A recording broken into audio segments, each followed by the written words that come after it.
The arts have a huge benefit on our health. And I'm not just talking about psychological and emotional health, I'm talking about our physical health as well.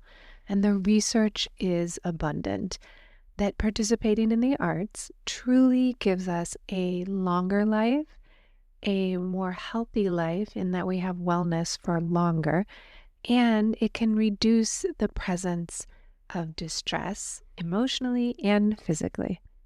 And one of the reasons that the arts are so incredibly beneficial, specifically for our mental health, is that they can reduce the cognitive symptoms that plague us. And if you've ever experienced moments of anxiety or stress or feeling so low, if you've ever experienced a mental health diagnosis where the condition falls in line with the criteria for a specific category of emotional experience, then you understand the phenomenon of not being able to think so clearly. So this is not just about people who have a diagnosis. This is about everyone who experiences stress in a tangible way, that perhaps they get a little brain fog, perhaps they're forgetful about things. Arts can have a huge impact on these cognitive experiences. Welcome into the Modern Creative Woman podcast. I'm Dr. Amy Backos. I am a licensed psychologist. I'm a registered and board certified art therapist, and I've been doing this work for 3 decades. And my vision for you is to understand the art and the science of creativity and implement in your life the creative practices which most enrich you. So let's get into this. Let's get this started. Cognitive symptoms refers to the aspects of our experience that relate to thinking. Cognitive just means thinking. And cognitive symptoms means that we're experiencing a different kind of thinking than we're normally used to. And when we're under stress, we can experience a distortion of thoughts. If we are experiencing a particular mood, such as anger, our brain will try and be helpful and call up other scenarios that made us angry. There is cognitive symptoms of depression, and then there's the external symptoms of, maybe lethargy, being unable to engage in their life, loss of interest in behaviors that used to be interesting. But the cognitive symptoms are like a slowness or a brain fog, negative thinking, and feeling that emerge from those thoughts are very uncomfortable. Depressive symptoms, the behavior on the outside, are correlated with these depressive thoughts or the cognitive challenges of depression. And people report that their attention and concentration are impacted. Sometimes people feel like they're thinking more slowly, their memory is worse, and many people find it hard to plan for things properly, that it's hard to execute a particular plan in their mind and then put it into play in the real world. Now, neuropsychologists can physically see these effects show up on the brain as altered patterns of communication between the brain regions. So there's this essentially misfiring or unhelpful talk across the brain that leads to these kinds of symptoms. And the reason that the arts are so beneficial for someone experiencing a depression is that it can really reduce these cognitive symptoms. And as I mentioned earlier, it's not just for people who are experiencing a depression that is categorized with a diagnosis. It's for all of us who are struggling. And I think now in the world, we're experiencing so much unrest politically and socially that it makes sense that perhaps more of us are struggling with these kinds of symptoms where things feel confusing or it feels hard to motivate or engage. And the neuroimaging studies that scientists have reviewed provide this objective evidence of what's happening in our brain. We can have a look at it. It's not just measured in behavior, it's measured in brain scan. And I came across one study involving people who had major depressive disorder, and it showed that when they were listening to an hour of music that was relaxing to them every day, they experienced an increase in a certain part of the brain region. It's the dorsolateral prefrontal cortex. And the reason that area is so important is it's involved in this big range of cognitive skills, including attention and problem solving. So this is huge. 1 hour of relaxing music can have a huge impact on how your brain is communicating with itself. Now, other studies that have looked at people with a diagnosis of schizophrenia showed that listening to music every day, just for a month, improved the cognitive tasks that they were engaging with, such as evaluating information, and it was really engaging brain regions that often are dysregulated in that particular diagnosis. And the music is such an interesting phenomenon. Everyone enjoys music. And I think most of the time we're focused on listening to music when we're perhaps in the car or cleaning. I always have the classical radio station on in my house. It's available to us all the time, and we love having it as part of our experience or our ambiance at a restaurant. It's important for dancing, of course. These studies are not just about having the music in the background or part of an ambiance. The studies are looking at when people sit and listen to a piece of music. And you can start with 2 or 3 minutes a day. Maybe you want to work up to 20 minutes a few times a day, or in these studies, an hour.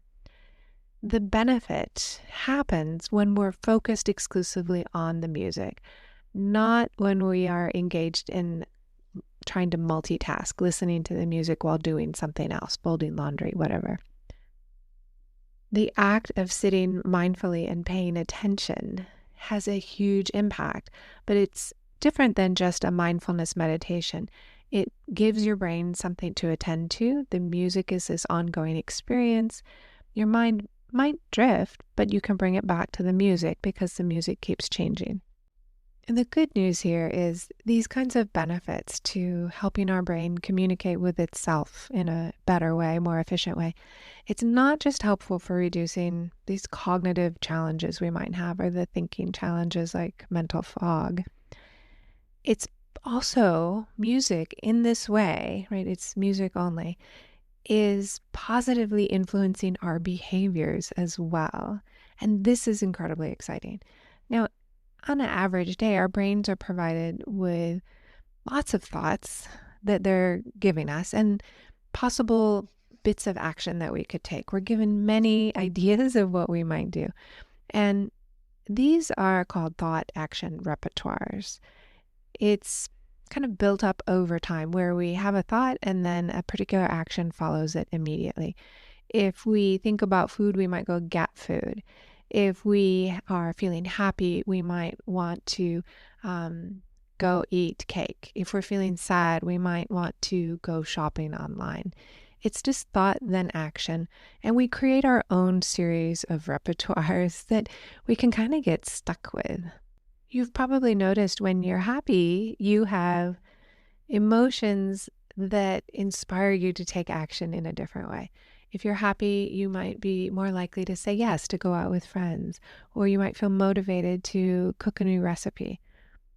The contrast, though, is when we're experiencing negative emotions or depression, it kind of narrows the options or narrows our repertoires that we can come up with.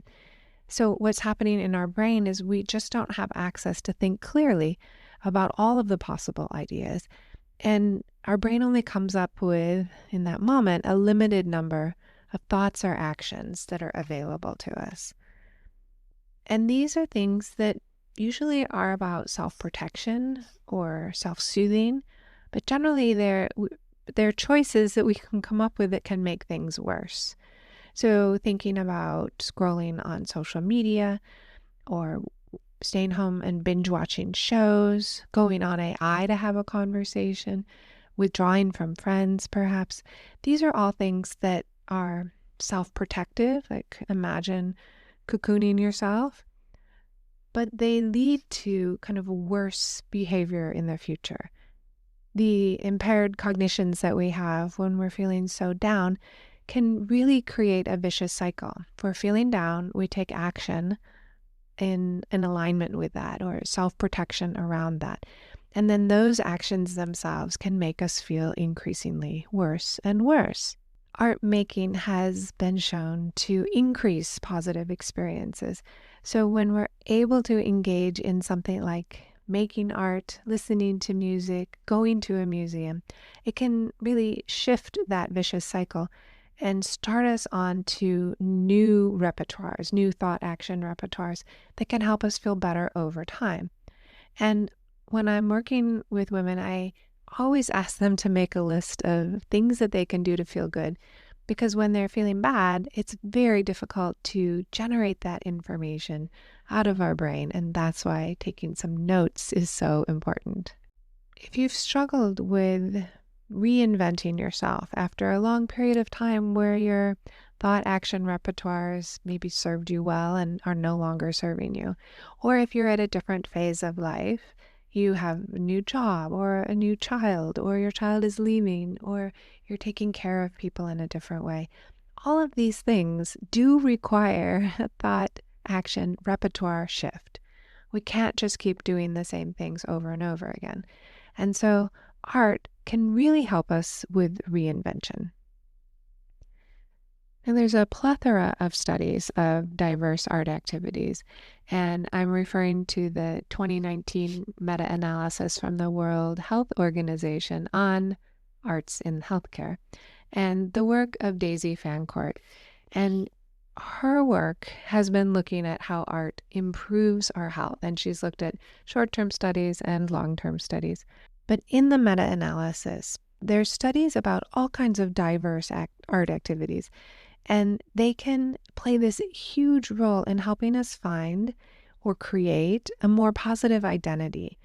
It also helps us feel a little bit better about ourselves, self-acceptance, self-compassion, and this has been shown true for people with and without any kind of mental illness. And so the process of reinventing ourselves through art is really essential, especially during sensitive points of our development.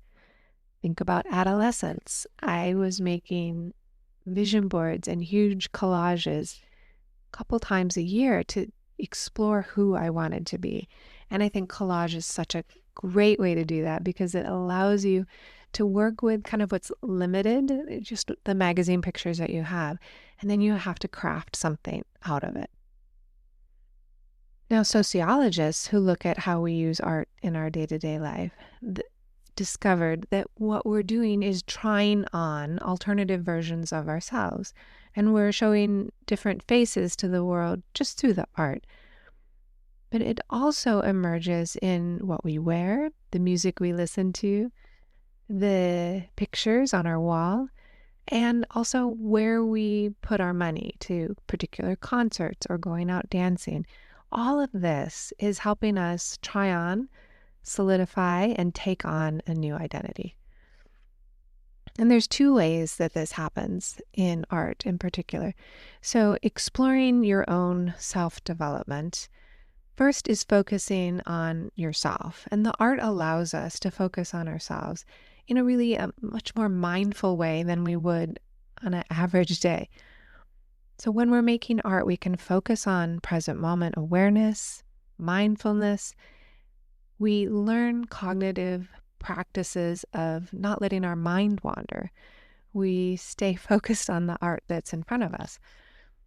And the average amount of time that our mind is wandering, this is so outrageous when I think of it. 47% of our waking hours is spent with our mind wandering or rumination. And so I'm not talking about intentional daydreaming or having a vision about ourselves that we'd like to implement something new in our lives or in our work. I'm talking about 47% of our time is just our mind wandering all by itself. So art can really encourage us to practice that focus and also to accept ourselves instead of criticizing ourselves. There's been a series of fMRI studies, that's the functional magnetic resonance imaging, and it looks at brain activity, related to how blood is flowing through different areas. And the studies are showing that mindfulness practice achieves these effects through functional connectivity between various brain networks. In other words, things are more connected. Our brain is communicating with itself in a better way. Now, activation in our brain also happens when we look at art. So this ability to connect our brains a little more happens just viewing the art, going to an art museum. Now, the second way that art helps us with our self-image and evolving into a new kind of experience is from the opposite side of the coin. It's really helping us focus away from ourselves. And so the first part was looking at ourselves, but art also helps us not have to look at ourselves. Here's why this matters.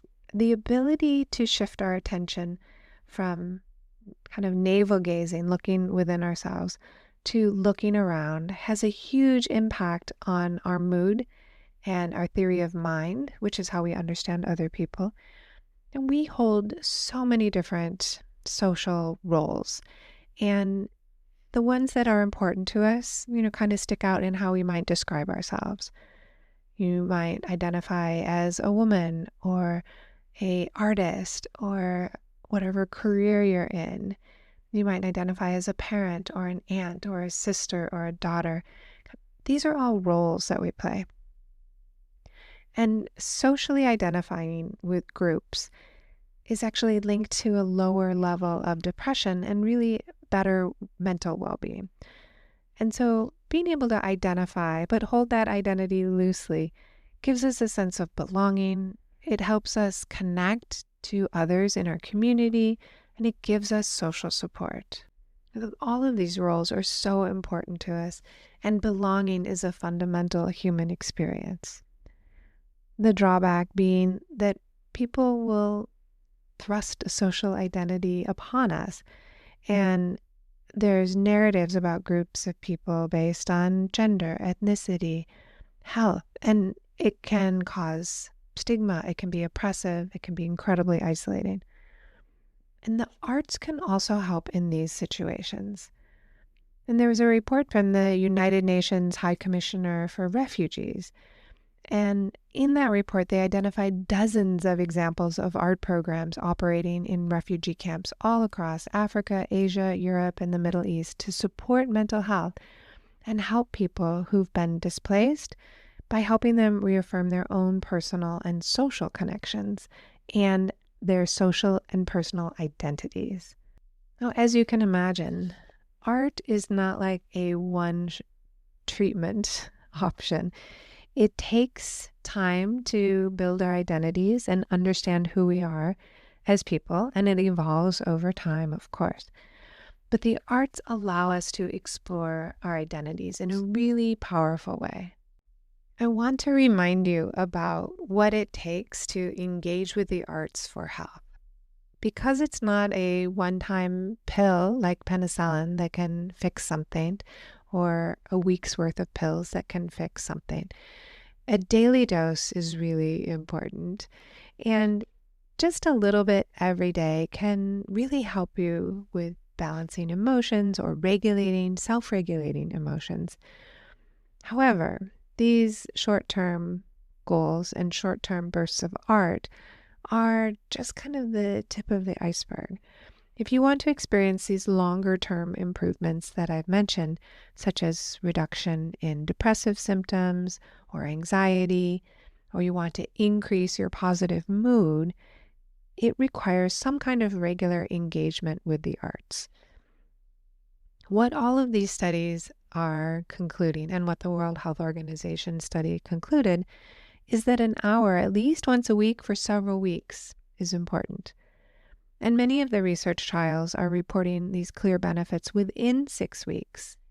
However, results continue to improve when engagement continues. So the longer you stay with an art practice, the more you're benefiting. And you may be tempted to think that the arts is just like this short-term psychological intervention. You might sign up for like a 10-week pottery class and then stop. And it can help you in those 10 weeks and for a little bit afterwards. However, it's this long-term engagement that gives us the opportunity to improve our health and our cognitive experiences, reduce our experience of pain, and even increase our longevity. So while there's not a particularly hard and fast rule about what type of activity is best, there are a lot of recommendations from these studies. Choice is essential. So you want to find an activity that you really resonate with, that will help you kind of stay connected to it. And it doesn't have to be something special that, is the latest bit of art making. It can be anything that appeals to you. So if you want to take a pottery class, do it. If you want to take up knitting, do it. All of these things can have a huge impact on our health. And it's important that you make your choice with sustainability in mind. So many women I work with struggle with all or nothing thinking. They'll sign up or commit to making art every day, and they'll miss a day, and then they'll give up. They'll abandon the project and thinking that they can't succeed. And that's not at all how change happens. A little bit of failure or relapse is always part of the process. I made a 75-day commitment to a particular thing, and I failed 5 days in. I just started over. It's okay. This is how it happens. There's no problem in missing, but the idea of committing to something on a regular basis is what allows you to improve symptoms of anxiety and depression, and also increase our happiness. You want to think about what might be most beneficial for you. Choosing music that you really enjoy to listen to for a few minutes every day, and then maybe an hour, a couple times a week. If you want to think about engaging and understanding your emotions better, then choosing some kind of art that feels expressive would be ideal for you. I've been working on my art therapy book that will go to my publisher in August, so it'll probably be out towards the end of the year. And it's all kinds of art directives to give you a chance to experiment with lots of different materials and lots of different creative processes. In the meantime, I would love for you to think about how you could engage with the arts, or you can think of it this way: participate with the arts. Going to a concert or listening to music in your home has a huge benefit on your health. And I hope you heard my reminder several times about dosage. It's not a 1-to-1 ratio. It really does depend on, are you engaged in a long-term relationship with the arts? And since we already are engaging with the arts in so many ways, in advertising, in film, etc., why not choose art that can give you these health benefits? In the studies that Fancourt mentioned in her book and in the World Health Organization study, they did not find watching movies to have a benefit. Now, the benefits of watching something educational is you learn something, but the health benefits of watching movies has not been documented. What they recommend instead is, can you go to a theater? I know in San Francisco we have so many free concerts in the park, and being able to engage with live music is such a delight. And if you can find a place where you can go see live music for the sake of listening to the music, then you're going to get some health benefits. Studies found that people who are socializing perhaps more or through a lot of the concerts are not getting the health benefit. So if you go to a museum with a friend and you're socializing as you're walking around, it's not the same thing as having a dose of the arts. So now that you know all of this about how the arts can truly improve your emotional and physical health, what will you create? you can leave me a message here in the show notes, or you can find me on Instagram at Dr. Amy Backos. And I would love to hear from you. It's always so exciting to hear from listeners. And I heard recently from Karen in Cleveland, who sent me some material about poetry and what's happening with public poetry. And I recently went to a film festival, and engaging in that way was more of a social experience than an art experience. However, when I got home, I was really inspired to make some art in response to that experience. So it facilitated and supported my experience. I really hope that you will be out and about in your community and you will support the arts. Funding is always kind of on the downturn in the UK, in the US, and especially in schools. The arts are not as well funded as other subjects. So if you could donate to your favorite radio station, if you could buy a piece of art when you see an artist on the street, if you could participate in some way in funding, I highly recommend that experience because it feels really good to give. I do a monthly donation, and it's about me noticing what matters to me and putting $11 a month into something that feels important to me in the arts. And showing your commitment in that way, I think, has a huge benefit. Have a wonderful rest of your day, and I look forward to speaking with you in the next episode.